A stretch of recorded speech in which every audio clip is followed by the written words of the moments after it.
It's an unusual Friday for us because we're doing moments in time when it should be done on Monday and Tuesday.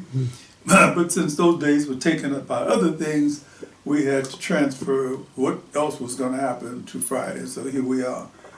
I'm continuing to read columns that I wrote for the newspaper called the African Times. My column was called the Africa Media Watch. And in Media Watch, I was determined to just slash with everything that I didn't like. And this is one of them. And here it goes. Excuse me.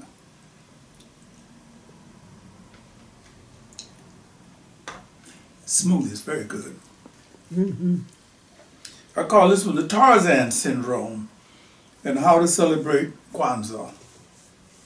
It would have been better if one of my friends had phoned to tell me that it was on. Oh, incidentally, before I start, Zola Salena, producer, director, writer. How do you like my t-shirts? I love Black Authors Matter because they really, really do. Especially you. I didn't know what to say. I didn't. Especially you. Wait, I got to wipe a tear out of my eye. Now. Just one tear. Just one tear, okay. Don't overdo it. Let me read this. Yes, please. It would have been better if one of my friends had phoned to tell me that it was on. That would have offered some cushioning. But unfortunately, that didn't happen. It was my bad to remote it onto the screen all by myself. It was November the 2nd, 1996, 6 p.m., and there was Tarzan, Lord of the Jungle, swinging in the breeze on Channel 9. My immediate reaction was panic. I raced through the house to make sure that there were no children on the premises and settled in front of the TV feeling the same gut-wrenching horror that I feel whenever America's favorite fascist, Adolf Hitler, is shown in one of the endless documentaries that we are saturated with every year. Tarzan, Lord of the Jungle. The first 10 minutes pulled me kicking and screaming back into the salad days of American cinematic apartheid, as well as the other regulation stuff. It was all there, the stilted dialogue, "Me, Tarzan, you, Jane." It was all there, the stilted dialogue by cretinous mesomorphics, compounded by a box of rocks school of acting, covered by a brutally uninteresting story. Brutally uninteresting. In order to keep us in Africa, home of the Lord of the Jungle, but to keep black extras from making any ducats, the absurd storyline tossed some white actors in the Planet of the Apes headgear at us. They were supposed to be descendants of an incestuous bunch of nut brains who escaped when their world Atlantis ship sank somewhere off the coast of Africa. They don't make it plain which coast, but it doesn't matter. If they were half serious about believing the story that they were telling, it was not apparent in any of the scenes. Not any. Mm-hmm. From time to time, inappropriately to be sure, a sort of all-purpose Muzak percussion background was punched onto the soundtrack, third-rate drumming at its best. Doom, doom, doom, doom, doom, doom, doom, doom, doom, doom, doom, doom. Tarzan in Africa in 1996? I'm not sure I watched the monstrosity come to an end or if my consciousness blotted it out. It was disgusting, but as an African American, I've become accustomed to being disgusted by media treatment of our people. We can fight it, and we do, but I had to contain my disgust and peek at some other corners. 1 hour of insults to people of African descent and others with an iota of sensitivity. I had to peek into other corners. It hurt to see African American actors, actresses, playing the roles assigned to them. The script made certain that every shred of dignity that they might have manifested was whipped to death by the racist pen. The expression on one lovely sister's face will always haunt me. It said, "We're doing this because we need the money. We're doing this because we need the money. Because we're doing this because there's nothing better to do. We're doing this. We're doing this." Her expression made the whole idea of a level playing field something to fight for. So what's now?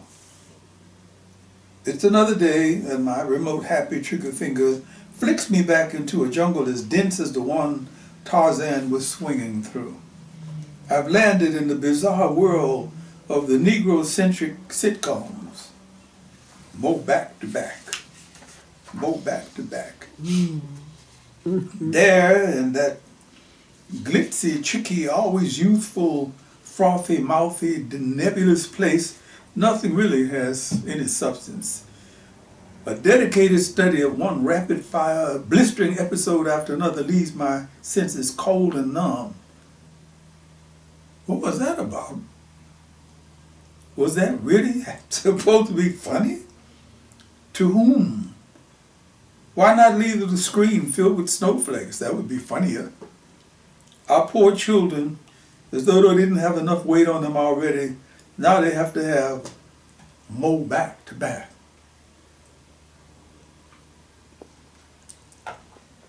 It was the title of the mysterious show More back to that I back. invented, More Back to Back. Oh, okay. And once their tortured brain pans have been stewed in hours of spoon-fed fluff, they can take their usual places on the pavement as the police knee them in the neck and slide the old cuffs off. Isn't that interesting? Mm-hmm. I had the police kneeling on people's necks years before George Floyd had his neck. It must be quite confusing for many of our youth to go straight from being a homeboy from outer space to being a homeboy in a tiny jail cell. It must be really confusing to be considered cute for a couple hours and then dangerous for the rest of the night. Who is responsible for these weird situations? Basically, we are. Whenever African Americans and their allies decide to create this climate for changes, changes will happen. Or a city may get a hotfoot or something. The problem with the Negro-centric sitcoms is that many of us have learned to glamorize self-hatred so effectively that good taste, analytical thinking, and our history may no longer exist in some minds. Our history may no longer exist in some minds. I wrote this in 1996. Wow. Let's change the channel. Change the channel. Who was the Tarzan, by the way?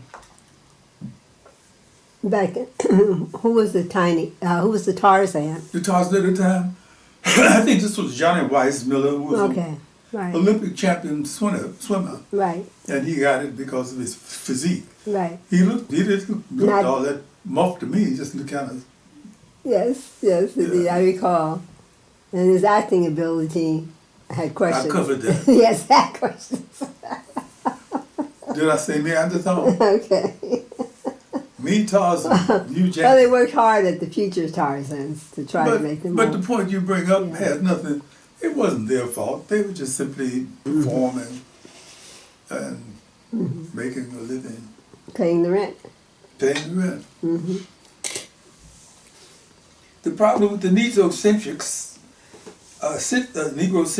sitcoms is that I'm using this term, somebody asked me about it, as opposed to Afrocentric.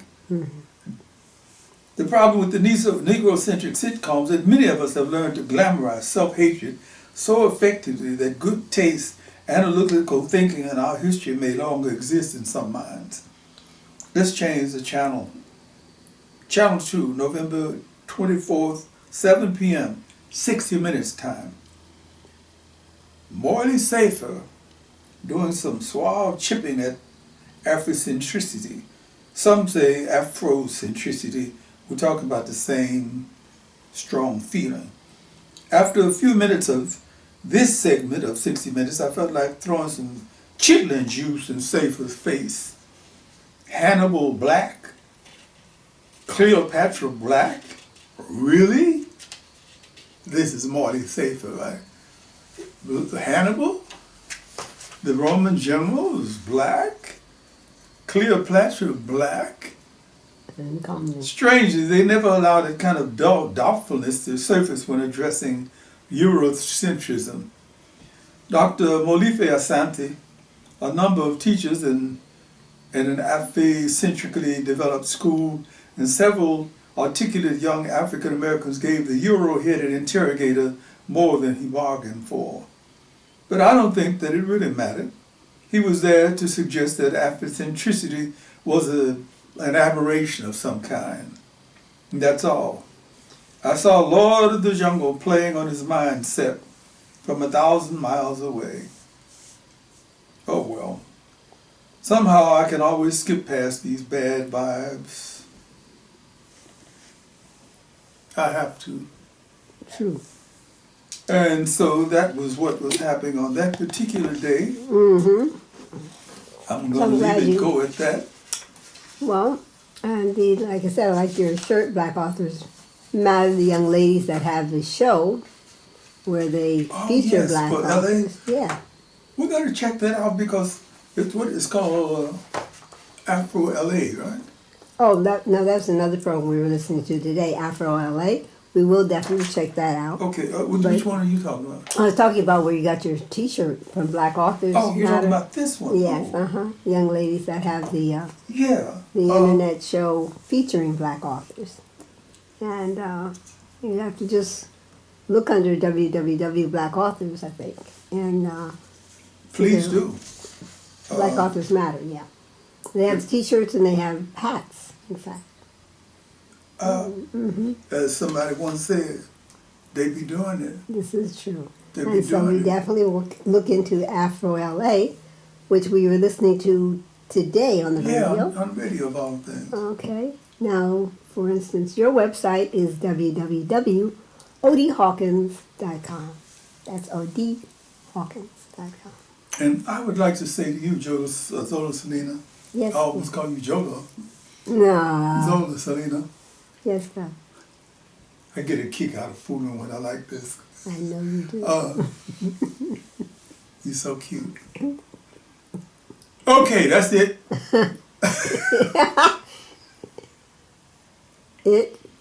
This.